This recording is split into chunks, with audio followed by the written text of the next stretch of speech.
lang po, short recap lang po, base dun sa napag-aralan natin last time. So, may kita po natin na sinimulan ni Kristo yung work of miracle niya sa lugar na hindi masyadong kilala or sikat. No? Hindi katulad sa Jerusalem or sa iba pang lugar sa Israel. No? Kung titingnan natin, malayo ito sa lugar ng Jerusalem na kilalang lugar sa Biblia. So, upang ipakita na hindi niya hinahanap ang karangalan mula sa tao, kundi ang maluwalhati ang kanyang ama na nagsugo sa kanya. And pangalawa po, mapapansin natin na sa pagdalo ni Christ sa kasal na ito, ay pinahintulutan niya ang ordinansa ng kasal, kung saan ito ay sa pamamagitan ng isang lalaki at isang babae. No? Kaiba po, so ang pinapakita dito na approve si Christ dun sa marriage between a man and a woman. So, kumbaga dito, inaalis natin yung paniniwala ng iba ng mundong ito na okay lamang magkaroon ng relasyon sa same sex, no? Or yung same-sex marriage. Pangatlo, ipinakita ni Kristo kay Maria, base sa napag-aralan po natin last time, at sa atin, ang kanyang otoridad bilang Diyos. So Jesus reminded Mary that she is just a woman and that He as God cannot comply with her wishes if and when they are not in His time. So hindi lang porket hiniling ni Mary, hindi dahil porket malapit siya kay Jesus Christ, ay gagawin na yun ni Christ kung wala pa sa kanyang itinakdang panahon. So ipinakikita niya na siya bilang Diyos ay hindi pangyayari ng isang bagay dahil lang sa hiniling ng tao. Kahit pa ito ay malapit sa kanya, malibang ito ay loobin niya ayon sa itinakdang oras at panahon ng Diyos. So Jesus lived in a heavenly timetable.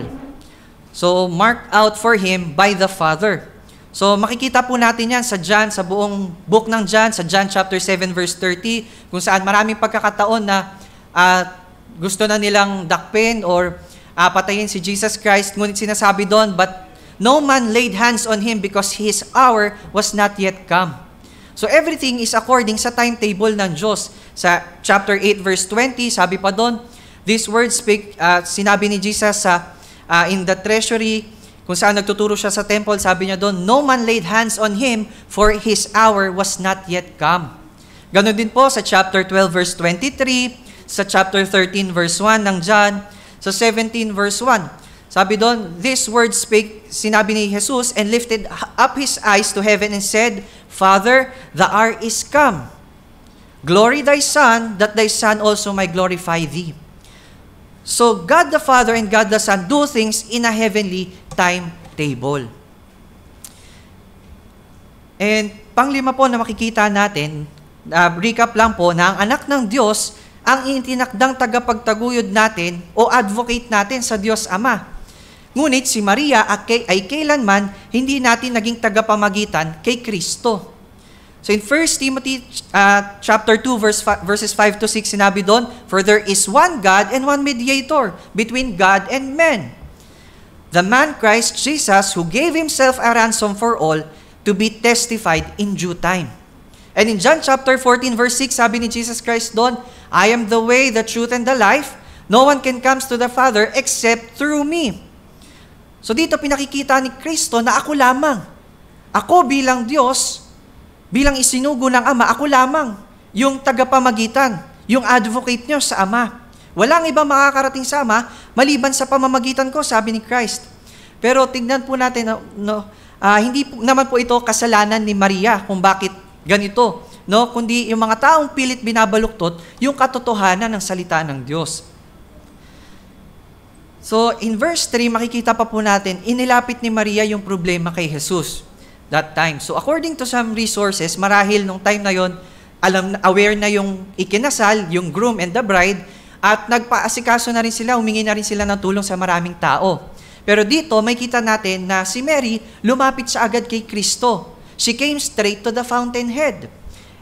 And mahalaga na makita rin po natin, or to take note sa verse 3 na ito, na very common po sa atin bilang mga tao, na maging concern hindi lamang po sa sarili nating mga pinagkakaabalahan, sarili nating mga problema, or struggles, but also yung struggle din ng mga taong malapit sa atin. no, ng pamilya natin, ng mahal natin sa buhay, or even our fellow believers, mga brothers and mga kapatid natin sa pananampalataya. No? And as Christians, alam natin na isang kapanatagan na idulog ito sa panalangin, sa Diyos. No? Lalo na bilang means of grace ng Panginoon sa atin. And pangatlo, sa ating paglapit sa Diyos, we must not prescribe, katulad nung binanggit kanina during our Sunday school. Hindi lamang dapat tayo tila parang inuutusan natin ang Diyos. Bagkus, kung paano yung plea ni Jesus Christ sa kanyang panalangin, sabi doon, let thy will be done. No, daing natin sa Panginoon kung ano yung mga struggle natin, and hayaan natin yung kalooban ng Diyos, yung masunod sa pangyayaring ito. So nawa, naging malinaw po yon sa mga nauna nating napag-aralan. And ngayon po, sa ating pagpapatuloy sa verses 6 to 11, pinagmagatan ko po itong the better covenant. So dito, meron po tayong dalawang major point na ating pag-aaralan. Una po, yung certainty of the miracle of Christ, o yung katibayan, katotohanan ng himalang ginawa ni Kristo.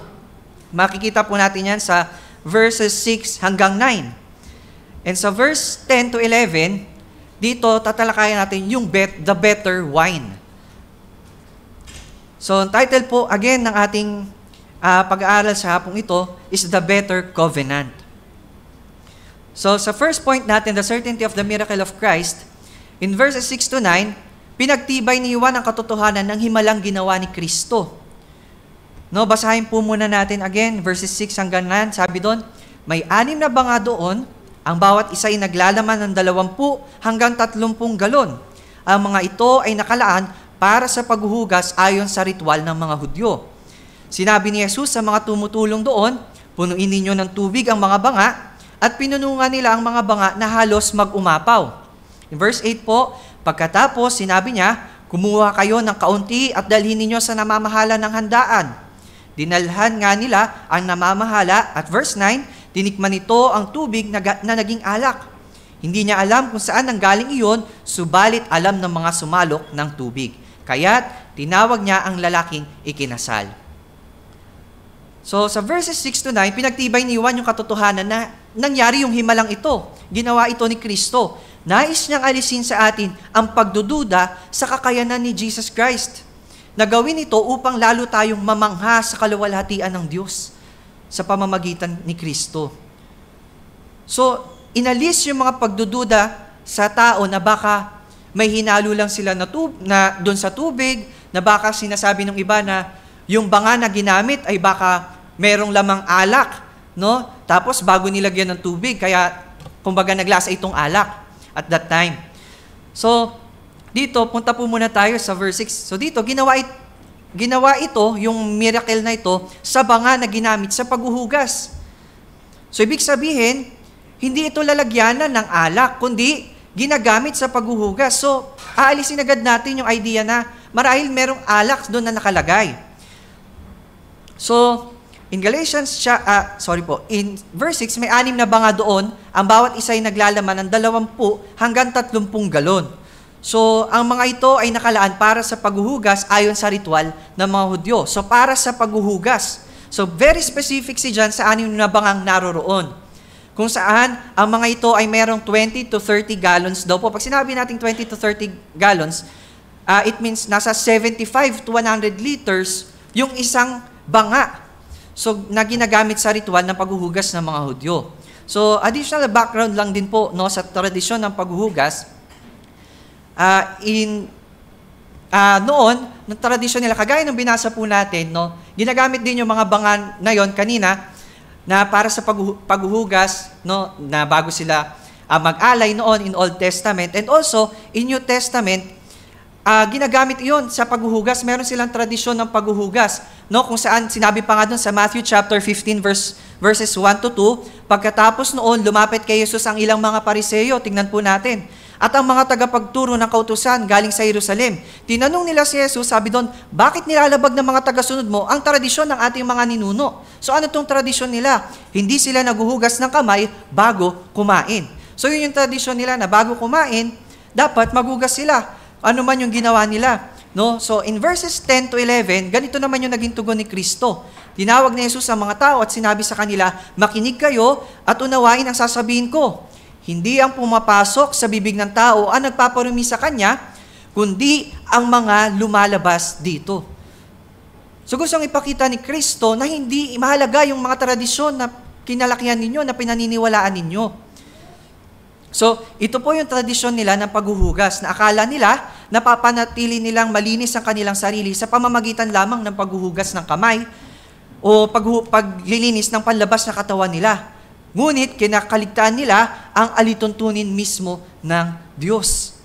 Kaya sa verse 7, sinabi sa kanila ni Kristo, mga pakitang tao. So, going back po in verse 6, makikita natin dito that Christ supplied them with great abundance. Talagang binigyan sila, pinagkalooban sila ng Diyos ng sagana na alak. Sapat para sa piging na kanilang ipinagdiriwang. Pero mahalaga din po na ma-remind ng bawat isa na hindi po ito dapat gamitin nating talata ito. Hindi dapat ito gamitin para i-justify yung mga drinking habits na meron ang tao. Na dahil nag-provide nga si Christ ng ganito karaming alak, ibig sabihin, pwede na rin tayo na uminom na napakarami alak, no? Maglasing. Na pumapayag na si Kristo, ang Diyos, sa paglalasing. So, balikan natin sa Old Testament in Proverbs chapter 23 verses 20 to 21. Sinabi doon, huwag kang makiayon sa mga maglalasing at silang sa karne ay matatakaw kumain sapagkat ang lasenggo at ang matakaw ay darating sa kahirapan at ang pagkaantukin ay magbibi sa tao ng basahan. So, huwag daw tayong makiayon sa mga maglalasing. And in Proverbs chapter 20 verse 1, ang alak ay manunuya. Ang matapang na inumin ay manggugulo. At ang sinumang naliligaw nito ay hindi matalino. So even those days of Solomon, binabalaan na sila na wag maglasing, na walang magandang maidudulot ang paglalasing. Take note, hindi po yung basta pag-inom lang natin, kundi yung sobrang pag-consume nito, yung paglalasing. Lalo na ang matatapang na inumin. In Galatians chapter 5 verse 21 naman po sa New Testament, sabi dito, hayag ang gawa ng laman, pagkainggit, paglalasing. So, ibig sabihin, yung paglalasing ay gawa daw po ng laman. So, it is a sin. Kalayawan at mga katulad nito. So, binabalaan ko kayo, gaya ng aking pagbabala noong una sa inyo, na ang mga gumagawa ng gayong mga bagay ay hindi magmamana ng kaharian ng Diyos. And in 1 Timothy chapter 5 verse 23, ganito naman yung sinabi ni Paul kay Timothy, sabi niya, huwag kang iinom ng tubig lamang, kundi gumamit ka ng kaunting alak dahil sa iyong tiyan at sa iyong madalas na pagkakasakit. So Paul is just encouraging Timothy to consume wine for medicinal purpose. No, hindi para maglasing. Sabi doon, gumamit ka ng kaunti. Hindi sinabing marami, gumamit ka ng alak, kundi pinaalalahanan niya, minom ka ng alak, ngunit sa kakaunting amount lamang dahil sa iyong tiyan at sa iyong madalas na pagkakasakit for medicinal purpose. So, aside from that, alis na po tayo doon. So, pinakita ko lamang po na hindi po dapat gamitin yung talatang ito para i-justify yung drinking habits ng tao. And aside from great abundance na ipinakita ng mga numerong ito na isinulat ni Juan, no, it also stands bilang patunay ng himalang ginawa ni Kristo, kung saan alam naman natin na ang tao very objective. Kung ano yung nakikita natin, kung ano yung napapatunayan natin, nararamdaman natin, yun yung parang totoo sa atin. No, kung ano yung nakikita natin, nasusukat o nabibilang sa dami, yun ang pinaniniwalaan ng tao. Kumbaga, ngayon, naniniwala ng tao according sa statistics, mga ganon. Kailangan nasusukat, kailangan nabibilang upang maniwala ang tao. So people want evidence. Pero kung titingnan natin, sa katotohanan nga ito na ipinahayag ni John, sinulat niya yung mga amount na ito, 20 to 30 gallons, no? Kahit nasa kabila ng katotohanan ito, marami pa rin ang nagdududa. What more kung sakaling iilan lamang at maliit na banga lamang yung provided that time? And according to Calvin, kung isang lalagyan lamang ang ginawang alak mula sa tubig, yung kasiguruhan or yung certainty ng himalang nangyari ay hindi obvious or hindi sigurado. So the certainty of the miracle would not be obvious or well ascertained, sabi ni Calvin. So makikita natin na isinulat ng may akda, maski yung mga ganitong detalye, upang pagtibayin kung ano yung nangyari, upang ipakita yung kaluwalhatian ng Diyos. Na kayang baguhin ng Diyos yung ganong klase ng amount ng tubig. So in verse 6, ito ay nakalaan, sabi pa doon, kung babasahin natin, yung banga na ginamit, ito ay nakalaan para sa ritual na paghuhugas ng mga Hudyo. So may mga taong hindi naniniwala na isang himala ang ginawang ito ni Jesus, na sinasabi nila, baka daw kasi may mga alak na nakahalo na doon at pinuno lamang nila ng tubig, hinaluan lamang nila ng tubig. No, baka may mga katas ng ubas na nakalagay doon at dinagdagan lamang ito ng mga alagad. Pero dito papasok yung pahayag ni John na ang mga bangang ito ay ginagamit sa ritual ng paghuhugas. So ibig sabihin, hindi ito ginagamit, walang nakalagay na wine dito para alisin yung pagdududa sa tao, no, na maaaring may mga nakahalong inumin. At maliban pa doon, hindi sasabihin ng namamahala ng kasal na natikman niya yung alak na napakasarap nito. Tunay nga na dapat inihahain yung masarap na alak bago yung pangit na lasa. Parang ganon. Inihahain yung better wine bago yung good wine. Parang ganon. So ibig sabihin, mas better yung wine na ito. At alam po natin na ang alak, hindi po siya napapasarap ng paghinaluan natin ng tubig. Nawawala yung pagiging puro ng alak. So, yun po yung sa verse 6. At sa verse 7, pinuno ng mga tagapaglingkod ang mga banga ayon sa utos ni Kristo. Ito po yung letter B sa ating first major point. Na pinuno ng tagapaglingkod ang mga banga ayon sa utos ni Kristo. So sinabi ni Jesus sa mga tumutulong doon, punuin ninyo ng tubig ang mga banga. At pinunungan nila ang mga ito na halos mag-umapaw. Sabi pa doon sa English, up to the brim. Ibig sabihin hanggang doon sa bunganga ng banga na iyon. So tingnan po natin na in Old Testament, kung titingnan lang natin, inutusan ng Diyos si Moses na pumunta sa bato upang kumuha ng tubig, di ba? Sabi doon, tuktukin niya yung bato at bubukal ito ng tubig. Ganon din naman, dito sa binasa natin na inutusan ni Kristo ang mga lingkod ng mga tagapangasiwa sa kasal upang kumuha ng tubig na gagawing alak. Let us take note of one thing na walang mahirap gawin para sa Diyos kung ito'y loloobin niya. Again po, walang mahirap sa Diyos na magkaroon ng tubig, bumukal ng tubig mula sa bato, na gawing alak yung tubig. Walang mahirap po sa Diyos kung ito'y kanyang loloobin. At walang pagdududa ang maipipintas natin kapag siya ang nag-utos sa atin, sapagkat ang lahat sa Kanya ay posible. So anumang ipag-utos ng Diyos sa atin, bilang refleksyon, walang pagdududa o pagdadalawang isip sa atin, walang pagdadalawang isip na atin itong sundin. Though hindi naman po lagi tayong nakakasunod, no, hindi naman po ibig sabihin perfect na yung pagsunod natin sa Diyos, hindi na tayo nagdududa, hindi na tayo dumarating sa point na nagdadalawang isip tayo, nag-aalinlangan tayo, na even ako din po dumarating sa ganung point. Pero ipinakikita sa pahayag na ito na never dapat natin pagdudahan ang Diyos sa mga ipinag-uutos niya sa atin. Maging sa mga bagay na ginagawa niya sa buhay natin, wala dapat tayong pagdududa. And in verses 8 to 9, letter C, sa ating first major point, ang himalang ito ay nangyari sa maikling panahon. Sa maikling panahon. So, sabi doon, pagkatapos, sinabi niya, kumuha kayo ng kaunti at dalhin ninyo sa namamahala ng handaan. Dinalhan nga nila ang namamahala at tinikman nito ang tubig na naging alak. So, sa paggawa po ng wine, mayroon tayong tinatawag na fermentation.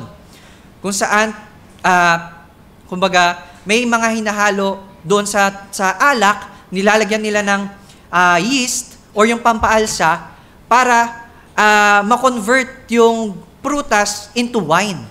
So, yung fermentation po na ito ay tumatagal ng 2 hanggang 3 linggo para makumpleto yung buong prosesong ito. At para ma-ferment yung prutas or yung grape into wine, yung pampalsa po na ito, inilalagay. So, hindi lang po siya yung basta pampalsa, may tinatawag silang Saccharomyces. So, ito yung inahalo dun sa prutas, sa ubas na kinuha yung katas upang maging alak. So, dito makikita natin na walang prutas na ginamit si Kristo, walang yeast na ginamit, walang pampalsa, at walang fermentation na naganap. na kailangan maghintay ng 2 to 3 weeks. As soon as mapuno nila ang mga lalagyan, ay sinabi agad ni Jesus, kumuha kayo ng kaunti at dalhin ninyo sa namamahala ng handaan. At dinalhan nga nila yung namamahala. At alam na po natin kung ano yung mga susunod na mangyayari. It turns out that the water became wine, in verse 9, na pinatotohanan din at nagmula mismo sa labi nung tagapamahala nung tikman niya yung tubig na yon na naging alak. So, alam natin din po na sa proseso ng wine, habang tumatagal yung wine, lalo itong sumasarap. So, pero dito, nakita natin na in an instant, mas masarap pa yung ginawa ni Christ kaysa doon sa naunang alak. So, nangyari ang mga bagay na ito nang walang kahit anong ritual o seremonyang ginawa si Jesus. Hindi man lamang niya sinabi sa kumuha sa mga tagal paglingkod na kumuha kayo ng kaunti, dalhin niyo sa akin. Titikman ko muna just to make sure na naging alak nga. No? O di kaya naman sinabi niya, dalhin niyo sa akin ang mga banga na may tubig. No? At may gagawin muna ako. Dadasalan ko muna, gagawin ko muna ng ritual upang masiguro na gumana nga. No? So hindi ito mahika. Walang tricks na ginawa si Jesus. According kay Matthew Henry, nanatili lamang si Jesus sa kanyang kinauupuan. Hindi nagsalita ng anuman sa banga o sa tubig, ngunit sa pamamagitan ng kanyang kalooban, because of His will, nangyari nga ang mga bagay na ito. At lalong ipinakilala ni Kristo ang kanyang sarili nang sabihin niyang, kumuha kayo ng kaunti at dalhin niyo sa namamahala ng handaan. Pinakikita ni Kristo na wala kayong dapat ipag-alala, wala kayong doubt, wala kayong dapat na pagdududa sa akin. Sige, dalhin nyo sa namamahala ng alak at ipatikim nyo sa Kanya. So very confident si Christ bilang Diyos na nangyari ang Kanyang kalooban. So ipinakilala niyang siya ay Diyos na may kapangyarihan sa lahat ng bagay. Ayon sa kalooban ng Kanyang Ama, and in Him there is no doubt. So, ipinakikita nito ang kanyang kaluwalhatian bilang kaisa sa persona ng Diyos, bilang Diyos anak. Siya bilang manlilikha na binanggit sa unang kabanata, to create something out of nothing is not impossible to God. No, na lumikha ng isang bagay mula sa kawalan. No, nang likhain niya ang mundo mula sa kawalan, hindi imposible sa Diyos. And to create something from something would be easy. Na even tao nga kayang gawin yung bagay na yon, no? Na tayo kaya natin mag-build ng isang bagay mula sa isang bagay. Halimbawa, yung puno ng kahoy, kaya natin itong gawin sa gawing furniture, gawing upuan, lamesa at marami pang bagay na kaya natin gawin sa pamamagitan ng mga resources na meron tayo. But dito, to change the properties of nature into something He desires is a supernatural work. No, i-turn yung properties ng nature sa isang bagay na niloob ng taong ito ay hindi pangkaraniwan. It is a supernatural work done only by a supreme being, the Creator and the God na ipinangangaral natin sa hapon pong ito. So changing water into wine requires demonstrating power over time and space. Wine requires many process kung saan kinakailangan yung pagtatanim muna ng ubas, pagpapalago nito, no, pagdidilig, maraming bagay. Aanihin natin, kukuhain natin yung katas, tapos i-ferment natin, maraming bagay. It takes time. But dito, tinalunan ni Kristo yung mga prosesong ito. So, great wine, sabi dito, takes a long time to ferment, but Jesus bypassed the entire time frame in just a moment. Tinalunan niya yung mga bagay na yun in just a moment, which only God can do. Yun yung gusto ipakita ni Juan, na hindi kayang gawin ng tao, pero si Kristo nagawa niya, si Jesus Christ nagawa niya. Pinakikita ni John na siya nga ay Diyos. So dito ay pinahayag ni Kristo na ang mga bagay na ito ay kaya kong gawin sapagkat ako nga ay Diyos. Ako nga ang Diyos ang manlilikha. In John chapter 1 verse 3, sabi doon, nilikha ang lahat ng bagay sa pamamagitan niya, sa pamamagitan ni Kristo, at walang anumang nilikha nang hindi sa pamamagitan niya. So, yun po yung ating first major point, or yung katibayan ng himalang ginawa ni Kristo. And in second major point po natin, the better wine, in verses 10 to 11, or yung better covenant. So in verse 10, sabi dito, at sinabi, ang masarap na alak, at sinabi nung namamahala, ang masarap na alak ay unang inihahain kapag marami nang nainom ang mga tao. At saka lamang inihahain ang mababang uri, ngunit sa huli ninyo inilabas ang masarap na alak. Ang nangyaring ito, sabi sa verse 11, ang nangyaring ito sa Cana sa Galilea, ang unang himalang ginawa ni Jesus. Sa pamamagitan nito'y inihayag niya ang kanyang kaluwalhatian at naniwala sa kanya ang mga alagad niya. So sa verse 10, ipinakita ni Juan na mas masarap yung alak na ginawa ni Jesus kaysa sa naunang alak. In just an instant, kahit na yung alak na yon ay mabilisan na ginawa, nangyari, mas masarap pa yun. It turns out na mas masarap pa yun kaysa sa naunang alak. Kung saan, maaari din nating pagkuha ng aral. No? Na anumang bagay ay nagiging masarap kung ito ay kalooban ng Diyos. Kapag hindi natin pinilit, hindi pinilit ng tao, kundi niloob ng Diyos. So ano man nangyayari, naisin natin sa buhay natin, nagiging masarap ito kapag ating nakuha kung ito ay niloob ng Diyos. Hindi natin ipinilit. So this miracle is not only a kind gift to the bride and groom, it is also a powerful metaphor o paghalintulad sa role ni Jesus bilang ating tagapagligtas, bilang ating manunubos. Sa paanong paraan na itong wine na ito ay naging representation or paghalintulad sa role ni Christ bilang manunubos. So kung titingnan natin, wine is a common biblical symbol of blood, bilang dugo ni Kristo.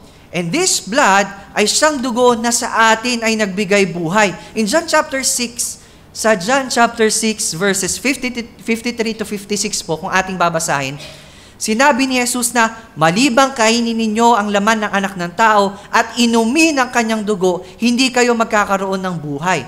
At ang dugong ito ay inaalala natin sa pamamagitan ng sama-samang pag-inom ng ubas during Lord's Supper. So, iniinom natin yung alak bilang representation ng blood ni Kristo. In Matthew chapter 26 verse 28, Jesus said, "This cup is the blood of the covenant, which is poured out for many for the forgiveness of sin." And in Luke chapter 22 verse 20, sinabi pa ni Jesus, again, "This cup that is poured out for you is the new covenant in my blood." So this wine na pinapakita dito is the new covenant in my blood. So ipinakikita sa atin na tinransform o binago ni Jesus ang tubig na ginagamit sa ritual ng paghuhugas ng mga Hudyo into a wine representing the blood of Christ. Kung saan yung blood of Christ din na ito ay naglilinis, not the outward filthiness of man, hindi yung panlabas na karumihan ng tao, kundi yung kasalanan sa kaloob-looban ng tao na sa atin ay nagpaparumi. Nakita po natin na yung bangang ito na pinaglalagyan ng tubig kung saan ginagamit ng mga Hudyo sa paghuhugas ng panglabas nilang karumihan, dito, pinalitan ni Kristo ng better wine. Kung saan itong wine na to representing the blood of Christ, kung saan maglilinis sa atin hindi lamang yung panglabas na karumihan, kundi yung panloob na karumihan ng tao, yung ating pagkamakasalanan. In a symbolic way, ang himalang ito ay sumasalamin kung paanong ang sakripisyong ginawa ni Jesus sa krus ay tinransform yung ritual ng paghuhugas ng mga Hudyo sa kanilang panlabas na karumihan. So Christ transformed it into something more precious. It is the gospel of grace, which is also indicated for the cleansing, yung purification inwardly. Hindi sa pamamagitan ng tubig, kundi sa pamamagitan ng dugo ni Kristo. So ang lesson po sa atin sa tagpong ito, it illustrates how the changing of water into wine is also the exact scenario of how God will turn His people's heart of stone into a heart of flesh. Same scenario kung paano papalitan ni Kristo ang ating pusong bato at gawing pusong laman. Walang imposible sa Panginoon. In Ezekiel chapter 36 verses 25 to 27, sabi doon ng Diyos, wiwisikan ko kayo ng tubig na dalisay upang kayo'y luminis. Aalisin ko rin ang naging mansya ninyo dahil sa inyo mga Diyos-Diyosan. Bibigyan ko kayo ng bagong puso at bagong espiritu. So nakita natin, wala tayong participation sa bagay na ito. Sabi ng Diyos, wiwisikan ko kayo. Sino daw po yung magwiwisik? Ang Diyos. Hindi ang tao. Sino daw po yung mag-aalis ng ating mansya? Ang Diyos. Hindi ang tao. Sino daw po yung magbibigay sa atin ng bagong puso at bagong espiritu? Ang Diyos din po mismo. So ang masuwayin nating puso ay gagawin niyang pusong masunurin. So kung paanong walang partisipasyon ng tao sa paggawa ni Kristo ng alak mula sa tubig, ay wala rin tayong partisipasyon sa gagawing paghango ng Diyos sa atin mula sa estado nating makasalanan. Tungo sa landas ng katuwiran. So alam ng Diyos na hindi natin kayang iahon ng ating mga sarili sa pagkalugmok mula sa kasalanan. Dahil tayo'y tinuring na patay. No, sa Ephesians chapter 2 verses 1 to 3, kabilang daw tayo sa mga taong kinaupuputan ng Diyos. Tayo ay patay dahil sa ating mga kasalanan. Ngunit hindi lamang po nagtapos doon. Ngunit sinabi pa doon, subalit napakasagana ng kanyang habag at napakadakila ng pag-ibig niya sa atin. Tayo'y binuhay niyang kasama ni Kristo nung tayo'y mga patay pa dahil sa ating mga pagsuway. At naligtas ang tao dahil sa kagandahang loob ng Diyos. Again, kung tayo man daw po ay naligtas, ito ay dahil sa kagandahang loob ng Diyos. So there is no room for boasting. There's no room for arrogance para sa atin. Ang lahat ng ito ay kalooban ng Diyos. So in summary po, titingnan natin, sinimulan ni John yung passage na ito patungkol sa miracle ni Christ sa pamamagitan ng salitang, on the third day, a wedding. Sabi ni John, sinimulan niya yung passage na ito, on the third day, sa verse 1, a wedding. Sabi niya, kung saan, ginamit din ni Juan upang ipakita na sa ikatlong araw mula ng pagkapako ni Kristo sa krus ay muli siyang nabuhay. At ang kasalanan ay lumalarawan ang kasalan na iyon na nangyari, or yung wedding na iyon na nangyari, ay lumalarawan sa muling pagbabalik ni Kristo bilang bridegroom ng kanyang iglesyang pinili. At sa loob lamang ng 3 araw din na iyon, ay itinatag nga ni Kristo ang kaharian ng Diyos. So the question po is, nasan yung better wine na pinaka-topic natin sa hapong ito? Nasan yung better covenant na ating pinag-uusapan? So this wine represents the covenant of God. Yung tipan ng Diyos sa atin sa pamamagitan ni Kristo, in which the better wine na tinutukoy natin is the one made by Christ. Yung ginawa mismo ni Kristo. And the better covenant is also the one made by Christ. So yung the better wine na tinutukoy natin, yung alak na ginawa ni Kristo, at yung better covenant na tinutukoy din natin, ay yung sakripisyong ginawa ni Kristo. Siya lahat yun. In Hebrews chapter 8, verses 6 to 13, kung atin pong babasahin, so, nais ko po, nabuksan nyo rin po ang inyong mga Biblia. Sabayan nyo po ako sa pagbasa in Hebrews chapter 8, verses 6 to 13, upang makita natin paano naging better covenant ang bagay na ito. Sabi doon, kung inyo na po nakita again, sa Hebrews chapter 8, verses 6 to 13, sabi doon, ngunit ang paglilingkod na ipinagkaloob kay Jesus ay higit na dakila kaysa ipinagkaloob sa kanila. Dahil sila'y tagapamagitan Dahil siya'y tagapamagitan ng isang tipan na higit na mabuti sapagkat ang tipan na ito ay nababatay sa mas mainam na pangako. There is better promise. Kung ipapatuloy pa natin, sabi pa doon, kung walang kakulangan ng unang tipan, hindi na sana nangailangan pa ng pangalawa. Ngunit, nakita ng Diyos ang pagkukulang ng kanyang bayan. Nakita ng Diyos, batid ng Diyos yung pagkukulang ng kanyang bayan. Kaya't sinabi niya, darating ang mga araw, sabi ng Panginoon, nagagawa ako. Ang Diyos mismo ang gagawa ng bagong tipan sa bayang Israel at sa bayang Juda. Hindi ito magiging katulad ng tipang ginawa ko sa kanilang mga ninuno nang ilabas ko sila sa Ehipto. Sapagkat hindi sila naging tapat sa pakikipagtipan sa atin. Alam ng Diyos na hindi natin kayang maging tapat sa Kanya. Kaya sila'y aking pinabayaan, sabi ng Diyos. But in verse 10, ito po yung gusto kong i-emphasize sa atin. Sabi ng Diyos, ganito ang gagawin kong tipan sa bayan ng Israel. Pagdating ng panahon, sabi ng Panginoon, itatanim ko sa kanilang pag-iisip ang aking mga utos. Isusulat ko ito sa kanilang mga puso. Ako ang kanilang magiging Diyos at sila ang aking magiging bayan. Again, itatanim ko sa kanilang pag-iisip. Ang Diyos mismo yung magtatanim sa ating pag-iisip ng kanyang mga utos. Siya mismo yung magsusulat nito sa ating mga puso. So ang covenant noon ay pinawalang bisa na sa pamamagitan ng panibagong tipan. Kung saan noon kinakailangan ng paulit-ulit na pagsasakripisyo ng hayop bilang pagpapaalala sa tao ng kanilang pagkamakasalanan. No, nang paglabas nila sa Egypt, inutusan sila ng Diyos na araw-araw mag-aalay sila ng hayop to pacify yung puot ng Diyos, to pacify. Pero hindi maialis yung kanilang pagkakasala.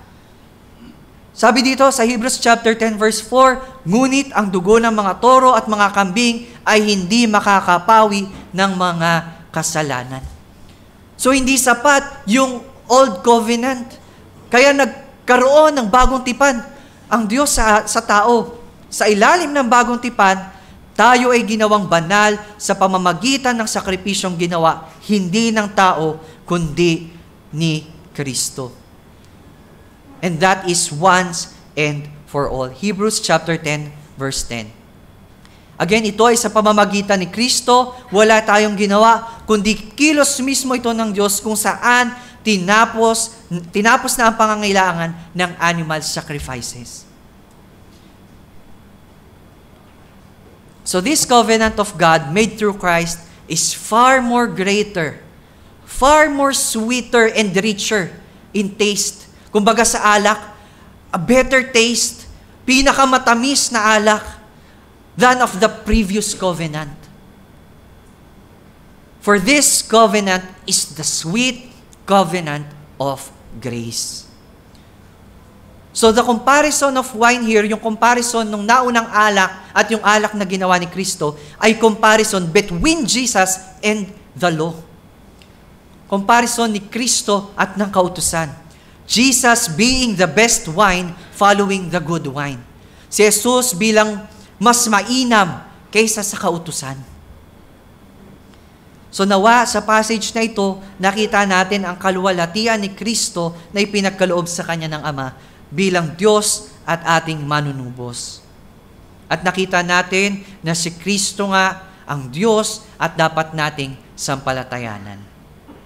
And our response should be, just like in verse 11 po sa ating panghuli, sa pamamagitan nito ay inihayag ni Kristo ang Kanyang kaluwalhatian at naniwala sa Kanya ang mga alagad niya. So kung titignan natin, sila'y mga alagad na ni Kristo, no, bago pa man mangyari yung miracle na yon. Tinawag na sila ni Christ, no, kasama silang dumalo doon sa kasal. Nung nangyari ang mga himalang ito, alagad na sila ni Kristo. Ngunit, lalo pang pinagtibay ni Kristo ang kanilang paniniwala at pananampalataya sa Kanya. So the more na kay Kristo tayo, ito yung dapat na maging response natin. Lalo tayong maniwala sa Diyos, sa Kanyang mga salita. The more na kay Kristo tayo at nakakabit sa Kanya, nakakabit sa Kanyang mga salita, siya mismo ang magsusupply ng pananampalataya sa atin. Siya yung magpapatibay mismo ng ating mga pananampalataya.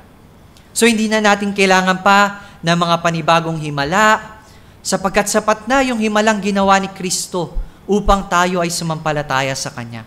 Just like the purpose of John sa pagkakasulat ng mga himalang ito. Sabi niya, marami pang himala na ginawa si Kristo. Ngunit naisulat ang mga bagay na ito upang ang mga tao ay magkaroon ng pananampalataya sa Diyos. Upang ang tao ay sumampalataya sa Kanya. At ang Diyos mismo ang mag-aalis ng ating unbelief. Siya ang magtatanim ng Kanyang utos sa ating mga pag-iisip. Siya na rin ang magsusulat nito sa ating mga puso. So tunay nga na hindi man natin nasaksihan first hand sa pamamagitan mismo ng ating mga mata, yung pangyayaring ito, ang himalang ito na ginawa ni Kristo, maging yung himalang ginawa niya nang siya'y mamatay at muling nabuhay. Hindi man natin nasaksihan ang mga bagay na ito. Hindi man natin nakita. Ngunit, ang Diyos mismo ang tumulong sa atin upang sampalatayanan, upang makita natin ito at maniwala sa pamamagitan ng pananampalataya. Sapagkat sabi ni Kristo, mapalad ang mga naniniwala kahit hindi nila ako nakikita. So sa Diyos po ang lahat ng kapurihan, sama-sama po tayong manalangin. Ama naming Diyos, tunay nga na salamat po sa iyong mga salita na aming napag-aralan. Salamat po, Panginoon. Tunay nga na hindi lamang po kami dapat mag-focus sa himala, kundi sa tao, sa Diyos, kay Kristo na siyang gumawa ng himala, na siyang nagpapakilala ng kanyang sarili bilang Diyos at manunubos. This is just as a representation, Panginoon, ng gagawin ni Kristo, ng ginawa ni Kristo, ng pag-aalay ng kanyang buhay. Ngunit salamat, Panginoon, sapagkat tunay nga na nakita namin yung kaluwalhatian ni Kristo. Patuloy na ikaw ang magbukas ng aming puso, ng aming isipan, ng aming mga mata upang lalo naming maunawa ng iyong mga salita, lalo naming makilala si Kristo bilang aming Diyos at tagapagligtas, bilang Diyos na karapat-dapat sampalatayanan. Maraming salamat po, Panginoon, sa iyong mga salita. Nawa, hindi lamang namin ito napakinggan, bagkos ikaw ang magsulat nito sa aming mga puso, magtanim sa aming mga isipan, Panginoon. Ikaw po, Panginoon, ang magpatibay sa aming mga pananampalataya. Alam namin, Panginoon, na kung hiwalay kami sa inyo, wala kaming magagawa. Kami ay mahihina, Panginoon. At nawa, tunay nga na ikaw ang manguna sa aming buhay. Salamat po sa buhay ni Kristo na kanyang inialay sa krus ng Kalbaryo para sa aming kaligtasan and for a better covenant that you have provided. Maraming salamat, O God. Tunay nga na sa aming buhay, hindi dapat kaming magsawa, kailanman hindi matatapos ang pagpupuri, pasasalamat, pagluwalhati sa inyo, Panginoon. Maging sa darating na panahon, sa muling pagbabalik ni Kristo, ang magiging buhay namin, Panginoon, ay purong pagpupuri at pasasalamat sa inyo sapagkat tunay nga na ikaw ang Diyos na dakila, makapangyarihan sa lahat. Maraming salamat po. Ito po ang aming panalangin sa pangalan ni Kristo Jesus. Amen. Sa Diyos